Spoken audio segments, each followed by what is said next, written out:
এনসিপির নাহিদ ইসলাম আজকেই বলেছেন যে শেখ হাসিনা বিমানবন্দরে নামার পর সরাসরি তাকে ফাঁসির কাস্টে ঝোলানো।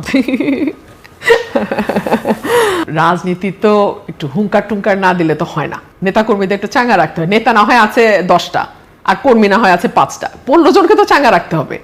আপারে 4 অগস্ট 2024 বিএনপিরও মুরত ছিল না। এরকম বড় বড় দল দেখলে মনে হয় আরে কিচ্ছু নাই কোত্থেকে যে বেরোবে এটা হিসাব করে পাবেন না। এত ভয় কেন সরকারে যদি আওয়ামী লীগ কোথাও নাই থাকে? আপনার কাছে কি মনে হয় তিনি কি ফিরবেন কিনা? উনি ফিরবেন, ফিরতেই হবে ওনাকে। সবচেয়ে খারাপ অবস্থা স্বরাষ্ট্রের। উনি তো ডিফ্যাক্টো প্রধানমন্ত্রী হয়ে মনে করতেছেন যে যতগুলো মন্ত্রণালয় আছে সবগুলোর দায়িত্বে উনি। ব্যাপারটা এরকম না, ওনার মন্ত্রণালয় কিন্তু ডুবে গেছে। এবং উনি যদি ফিরে আসে সবচেয়ে বেকায়দায় পড়বে সরকার। না পারবে ফাঁসি দিতে, আমাকে আপনারা খারিজ করে দিতে পারেন, ট্যাগ দিতে পারেন, অমুক তমুক বলতে পারেন, গালাগালি করতে, আমার কিচ্ছু যায় আসে না। হাসিনার আমলে আমাকে বহুত গালি খাইতে হয়েছে, আমার কিচ্ছু যায় আসে না। আওয়ামী লীগকেও বলবো কান পাতেন, মানুষ কি বলে বোঝার চেষ্টা করেন। আওয়ামী লীগের পুনর্বাসন এবং শেখ হাসিনার দেশে ফেরা, আপনি কি মনে করেন যে কথা আমরা শুনছি তিনি দেশে ফিরবেন ডিসেম্বরে? আপনার কাছে কি মনে হয় তিনি কি ফিরবেন কিনা? উনি ডিসেম্বরে ফিরবেন কিনা আমি জানি না, তবে আমি একজন রাজনৈতিক ক্ষুদ্র কর্মী হিসেবে যেটা বুঝি উনি ফিরবেন, ফিরতেই হবে ওনাকে। ফিরতে হবে কয়েকটা কারণে। আপনি যদি একেবারে নিরপেক্ষভাবে দূর থেকে দাঁড়িয়ে ওনার অবস্থানটা চিন্তা করেন, ওনার পরিবারের একটা দীর্ঘ ইতিহাস আছে রাজনীতির এবং একটা দীর্ঘ ত্যাগের মধ্যে দিয়ে তার পরিবারকে যেতে হয়েছে। ইনফ্যাক্ট তিনি তার পুরো পরিবারকে হারিয়েছেন এই রাজনীতির কারণেই।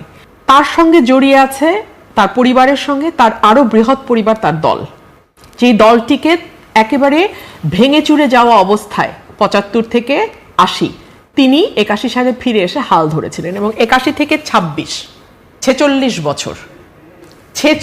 বছর উনি এই দলটার প্রধান হিসেবে মাঠে, রাজনীতির মাঠে, সংসদে, রাষ্ট্র ক্ষমতায় এবং বিরোধী দলে থেকে লড়াই করেছেন।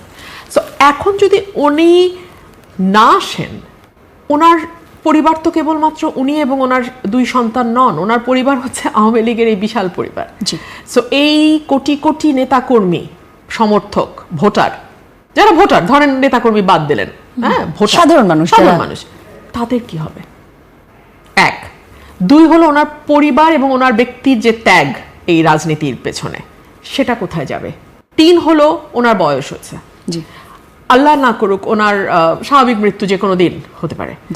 বিদেশের মাটিতে যদি ওনার মৃত্যু হয়, that is the end of the story. মানে ওনার রাজনৈতিক জীবন, ওনার দলের ভবিষ্যৎ সবকিছুর উপরে that will be the last nail in the coffin. So আমার মনে হয় এগুলো আমি যেমন মানে দূর থেকে দেখে হিসাব করি একজন রাজনৈতিক কর্মী হিসেবে, আমি চিন্তা করেছি আসা না আসার মধ্যে ইয়েটা কি, উনিও নিশ্চয়ই করেন। আর উনি ফিরে আসলে সবচেয়ে বেকায়দায় কারা পড়বে আপনি বলেন তো? এটা আমি আরো 9 মাস আগে বলেছিলাম, সবচেয়ে বেকায়দায় পড়বে সরকার, সবচেয়ে বেকায়দায়। আজকেই স্বরাষ্ট্রমন্ত্রী বলেছেন যে 5ই আগস্ট ঘিরে যে তৎপরতা আওয়ামী লীগ করতে চায় সেই মুরদ আওয়ামী লীগের নেই। আপারে 4 অগস্ট 2024 বিএনপিরও মুরত ছিল না। এরকম বড় বড় দল দেখলে মনে হয় আরে কিচ্ছু নাই কোত্থেকে যে বেরোবে এটা হিসাব করে পাবেন না। আপনি আমাকে বলেন না, এই আপনারাই আর আমরা তো একই জায়গায় বহু স্টক শো করেছি। 4 অগস্ট 2024 বিএনপি কই ছিল? তো সুতরাং নাইটাই এগুলো বলা যায়।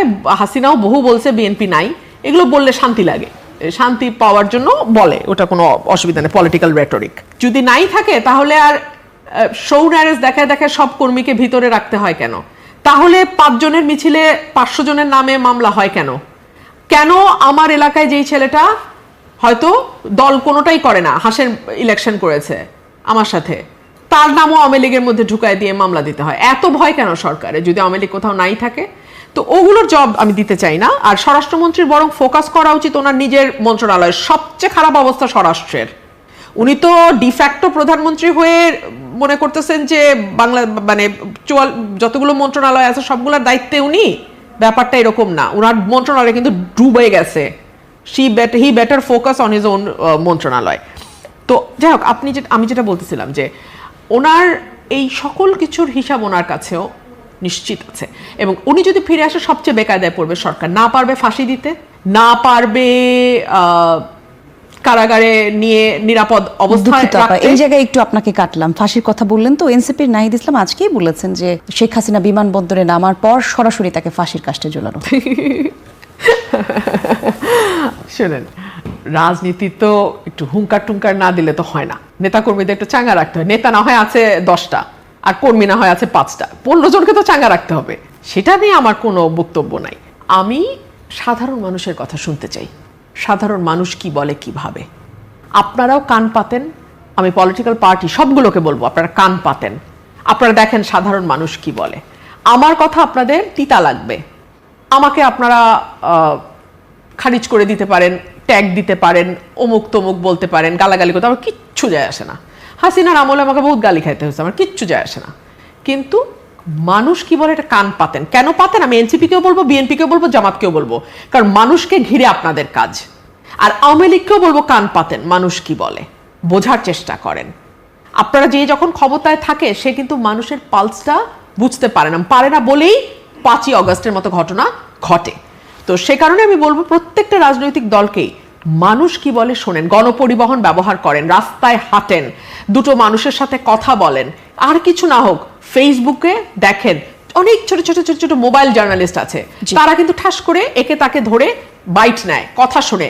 সাধারণ মানুষ যারা দরবারের সঙ্গে যুক্ত না, দরবারহীন মানুষের কথা শোনেন, তাহলে বুঝতে পারবেন মানুষ কি চায়।